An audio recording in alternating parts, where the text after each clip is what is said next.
No, this is not clickbait, it actually happened. Hi, and welcome to the third episode of Wacky Wars, where I cover all the weird, short, and pointless wars in human history.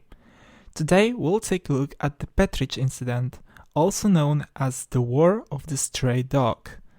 But first, background. In the beginning of the 20th century, the Balkans were an eventful place to be alive. And the two most prominent rivals in the region were Bulgaria and Greece.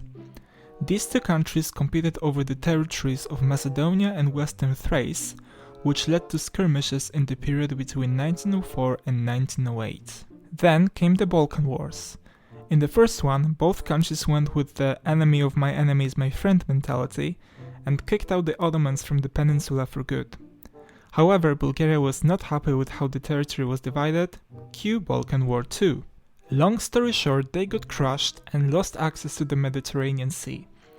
They were still pissed off at their neighbors, so after World War I broke out, they were quick to jump on in the Central Powers train and attack Serbia. And that went about as well as you might expect. The Treaty of Neuilly was dubbed in Bulgaria as the second national catastrophe, despite not being that actually harsh, especially compared to the other World War I treaties. But nevertheless, the feeling of bitterness and distrust of their neighbors remained. Fast forward to October 1925, and the Western powers are done negotiating the Locarno treaties. The western border of Germany is now set in stone, and it seems like Europe has secured peace forever and ever. So, let's check on the Balkans. How are they doing? Wow, it's surprisingly calm in the... Wait a moment, just received a news report. A Greek border sentry was killed by Bulgarian border guards while chasing his dog, which ran away and accidentally crossed the border? Oh crap. Now, just to clarify, this is only a theory about how the incident started and it has never been truly proven.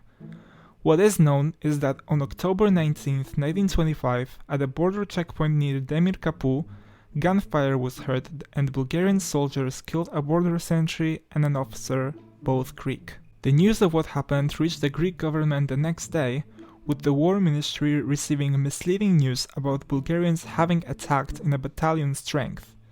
Greece, thinking that the attack was deliberate, ordered troops to prepare an advance into Bulgaria. Bulgaria, meanwhile, explained that the firing was a misunderstanding and expressed its regret.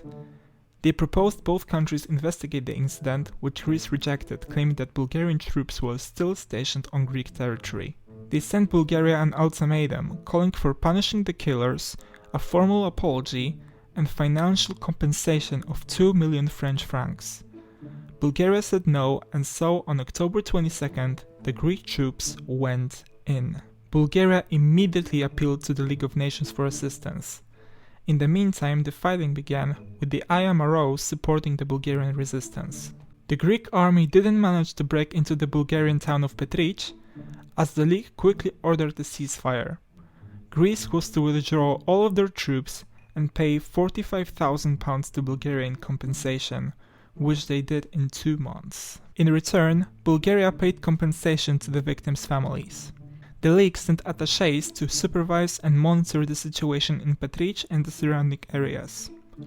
Over 50 people died, most of them Bulgarian civilians. Now, usually this is the point where I make some kind of conclusion, but I don't really know what to say, so roll credits.